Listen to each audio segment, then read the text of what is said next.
Hoy leeremos la obra de Víctor Hugo, Los Miserables, página 555. Al pasar de los goces sin número que la naturaleza ofrece, da y prodiga a las almas abiertas y niega a las almas cerradas, llega a compadecer el millonario de la inteligencia a los millonarios del dinero. De su corazón se borra todo el odio a medida que va entrando toda la claridad en su espíritu.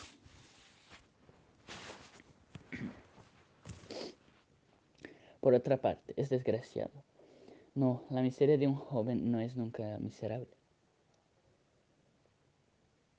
Cualquier joven, por pobre que sea, con su salud, su fuerza, su paso vivo, sus ojos brillantes, su sangre que circula ardorosa, sus cabellos negros, su mejilla fresca, sus labios sonrosados, sus dientes blancos, su alimento puro, dará siempre envidia a un viejo, aunque sea emperador. Cada día por la mañana se pone a ganar el sustento y mientras sus manos ganan el pan, su espina dorsal adquiere gallardía, su cerebro adquiere ideas. Cuando concluye el trabajo, vuelve a los éxtasis inefables, a la contemplación, a los goces. Vive con los pies en la aflicción, en los obstáculos, en el suelo, en los abrojos y a veces en el lodo y con la cabeza en la luz. Es firme, sereno, dulce, pacífico, atento, satisfecho con poco, benévolo y bendice a Dios, que le ha dado dos riquezas que carecen muchos riscos. El trabajo, que es lo que hace libre, y la inteligencia, lo que hace digno. Esto era lo que había pasado en Mario, que para decirlo todo se había dedicado bastante a la contemplación. Desde el día en que había podido ganar su vida casi con seguridad, se había estacionado, encontrando buena la pobreza y descontando algo del trabajo para darla al pensamiento.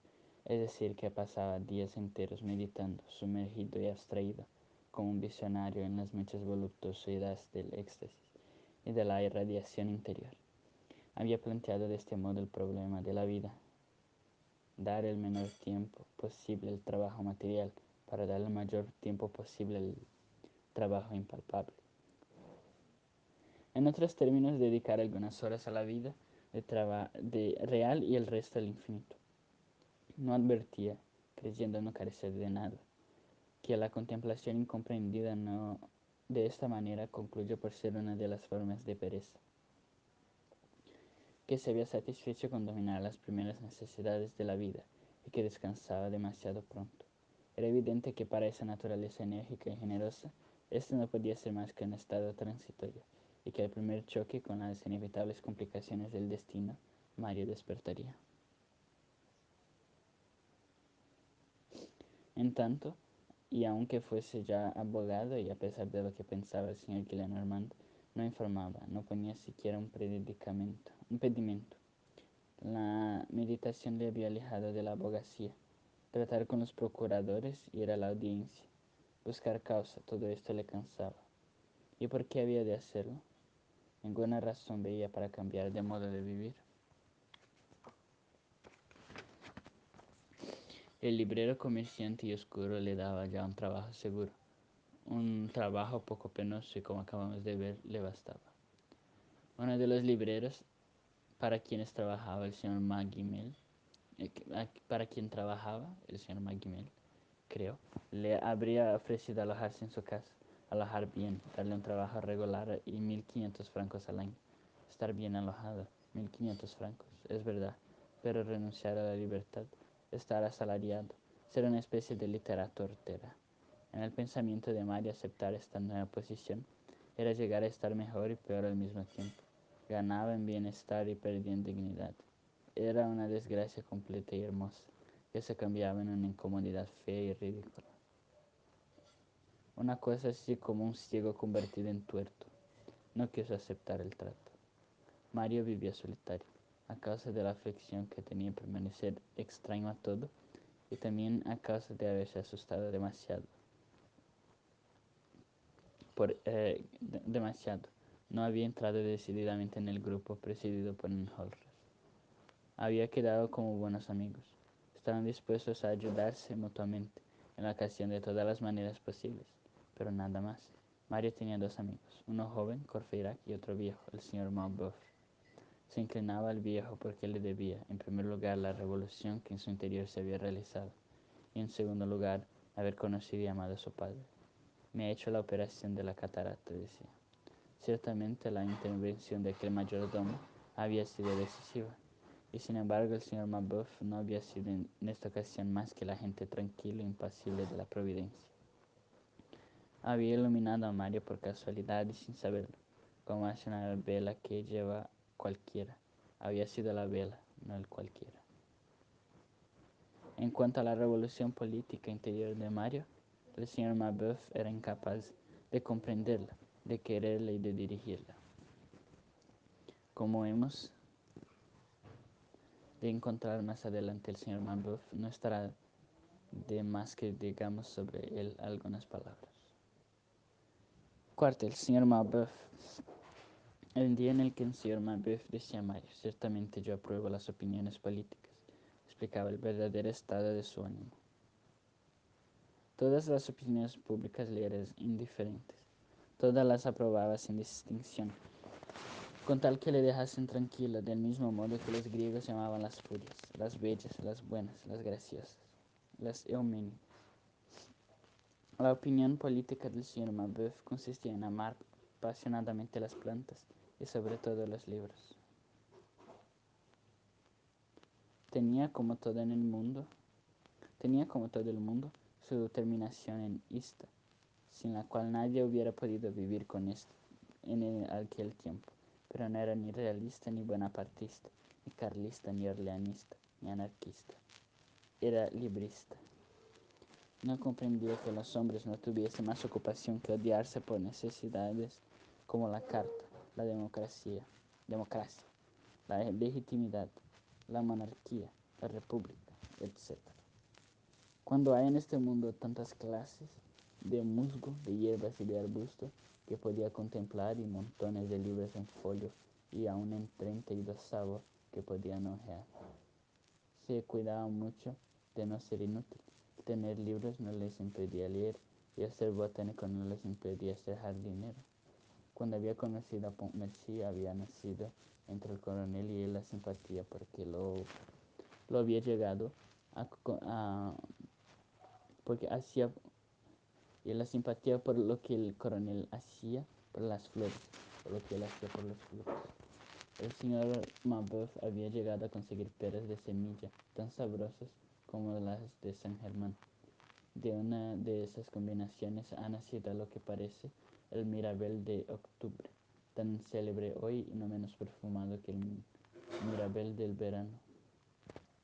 Iba a misa más bien por bondad que por devoción, y porque amando el rostro de los hombres pero odiando su ruido, se encontraba reunidos y silenciosos solo en la iglesia. Conocía que todos deben alguna cosa en el Estado. Había escogido la carrera de mayordomo de fábrica. Por lo demás, no había conseguido nunca amar a ninguna mujer, tanto como una cebolla de tulipán, ni a ningún hombre tanto como un alcevir. Había cumplido hacía ya tiempo 60 años, cuando un día le preguntó uno, ¿no os habéis casado? Me he olvidado de ello, contestó. Cuando le ocurrió alguna vez, porque ¿a quién no le ocurre decir, oh, si fuese rico? No lo decía nunca echando el lente a una joven bonita, como el señor Gillenormand, sino contemplando un libro. Vivía solo con una ama vieja, padecía de gota en las manos, y cuando dormía sus viejos dedos entorpecidos por el reumatismo se agarrotaban en los pliegues de la sábana. Había escrito y publicado una flora de las cercanías de Cauterets, con láminas iluminadas, obra bastante apreciada, cuyas planchas poseía y vendía por sí mismo. 2 o 3 veces al día llamaba a su puerta en la calle de Messier con estos objetos. Así al día llamaba a su puerta en la casa de Messier. Así sacaba muy bien 2.000 francos al año. En esto consistía casi toda su fortuna, porque era pobre. Había tenido habilidad para hacerse, a fuerza de paciencia, de privaciones y de tiempo, con una colección preciosa de ejemplares raros de todos géneros. Nunca salía sin llevar un libro bajo el brazo. Casi siempre volvía con dos. El único adorno de los el único adorno de las 4 habitaciones en el piso abajo, que con pequeño jardín componían su casa, eran 2 herbarios en cuadros y grabados en antiguos maestros. La vista de un sable o de un fusil le dejaba helado. En su vida se había aproximado a un cañón, ni aun al de los inválidos. Tenía un estómago regular, un hermano cura, los cabellos enteramente blancos, ningún diente en la boca ni en el espíritu, temblor en todo el cuerpo, acento picardo, risa infantil, miedo fácil y aire de un carnero viejo. No tenía más lazos de amistad y trato como los vivos que como le unía a un viejo librero de la Puerta de Santiago, llamado Royol. Su sueño dorado era aclimatar en Agnil, en Francia. Su criada era también una variedad de la inocencia. Era una pobre vieja y virgen. Su gato sultán le hubiera podido maullar el miserere de vieja y virgen. Su gato, su gato sultán, que hubiera podido maullar el miserere de alegría en la capilla Sixtina, había llenado su corazón, y bastaba para la cantidad de pasión que tenía. Ninguno de sus pensamientos había llegado al hombre. Nunca había podido ir más allá de su gato, que tenía como bigotes. Toda su gloria se cifraba en sus papalinas blancas. Empleaba el tiempo los domingos, después de misa, en contar la ropa blanca en su baúl y en extender sobre su cama vestidos en corte que compraba, y no se hacía nunca. Sabía leer y el señor Mabeuf la llamaba la tía Plutarco. El señor Mabeuf había simpatizado con Mario, porque siendo Mario joven y afable, templaba su ancianidad sin asustar su timidez. La juventud con afabilidad produce en los viejos el efecto del sol sin viento.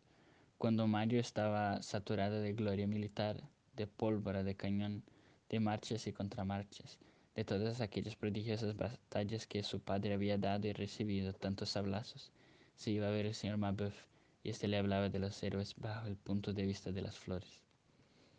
Hacia 1830 su hermano el cura había muerto, y casi de repente, como cuando llega la noche, cuando el horizonte se le había oscurecido para el señor Mabeuf, una quiebra de notario le hizo perder una suma de 10.000 francos, que era todo lo que poseía de la herencia de su hermano y de su patrimonio. La Revolución de Julio produjo una crisis en el comercio de libros. En tiempos revueltos lo que menos se vende es un flor, y la flora de las cercanías de Cauterets se quedó sin venta, pasándose la semana sin presentar un comprador. Alguna vez en el señor Mabeuf se estremecía al oír llamar. Señor, le decía tristemente la tía Plutarco, es el aguador. De pronto, un día el señor Mabeuf abandonó la calle Messier, abdicó las funciones de mayordomo de fábrica, renunció a San Sulpicio, vendió una parte no de sus libros, sino de sus estampas, que apreciaba menos, y fue a instalarse en una casita del Boulevard Montparnasse, donde no vivió más que un trimestre, por 2 razones. Primera, porque el piso bajo y el jardín constaban 300 francos, y no se atrevía a pagar más que 200 de alquiler. Y segunda, porque la casa estaba cerca del tiro de Fatou, y oía a cada momento pistoletazos, lo cual era muy insoportable. Cogió pues su flora, sus planchas, sus herbarios, sus carteras y sus libros, y se estableció en la Salpêtrière, una especie de cabaña del barrio de Austerlitz, donde por 50 escudos al año tenía 3 piedras, un jardín cerrado por un seto y pozo. El día en que entró en esta nueva habitación estuvo muy contento. Clavó él mismo los clavos para colgar los cuadros de su herbario, cavó el jardín el resto del día, y por la noche, viendo que la tía Plutarco tenía el aspecto triste y pensativo, le dio un golpecito amistoso en el hombro y le dijo sonriéndose: ya tenemos el albañil.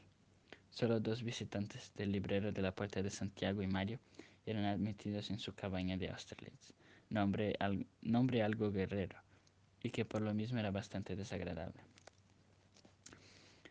Por lo demás, como acabamos de indicar, los cerebros absortos en las dos cosas a la vez solo son sensibles con mucha lentitud a la realidad de la vida. Su mismo destino es como una cosa lejana para ellos. De estas concentraciones resulta una pasividad que, si fuese racional, se asemejaría a la filosofía. Estos hombres declinan, descienden, se deslizan y aún se desploman sin notarlo. Concluyen en verdad por despertar, pero tardíamente. Mientras tanto, parece que son extraños a la partida entablada entre su felicidad y su desgracia. Son la puerta y miran la partida. Así es que, a través de esta oscuridad que se formaba en el alrededor suyo, en todas las esperanzas morían a la vez. Y el señor Mabeuf permanecía sereno, un poco puerilmente, pero muy profundamente. Sus hábitos intelectuales tenían la oscilación de un péndulo. Una vez impulsado por una ilusión, seguía andando por mucho tiempo, aun cuando la ilusión hubiese desaparecido. Un reloj no se detiene en el momento mismo en que se pierde la llave. El Mabeuf tenía inocentes placeres, que eran pocos costosos e inesperados. La menor casualidad se los proporcionaba. Un día la tía Plutarco leía una novela en un rincón del cuarto. Leía en voz alta, creyendo que así lo entendería mejor, pero leer alto es afirmarse a sí mismo en la lectura. Y hay personas que leen muy alto y que parece que se dan una especie de palabra de honor de lo que leen. La tía Plutarco leía pues en esa energía la novela que tenía en la mano, y el señor Mabeuf la oía sin escuchar. Siguiendo su lectura, la tía Plutarco llegó a esta frase. Tratábase de un oficial de dragones y de una bella joven. La verdad se incomodó y el dragón. Buda y el dragón, repitió a media voz el señor Mabeuf. Sí, es verdad. Había un dragón que desde el fondo de su caverna arrojaba llamas por la boca y encendía el cielo. Ya habían sido incendiadas muchas estrellas por este monstruo, que tenía además garras de tigre. Buda fue a la caverna y pudo convertir al dragón en un buen libro. Ese es que estáis leyendo, tío Plutarco. No hay leyenda más bonita.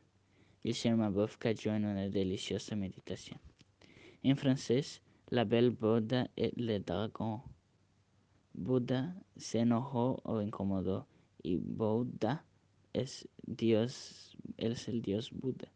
Se pronuncian lo mismo, produciendo este juego de palabras intraducibles en castellano.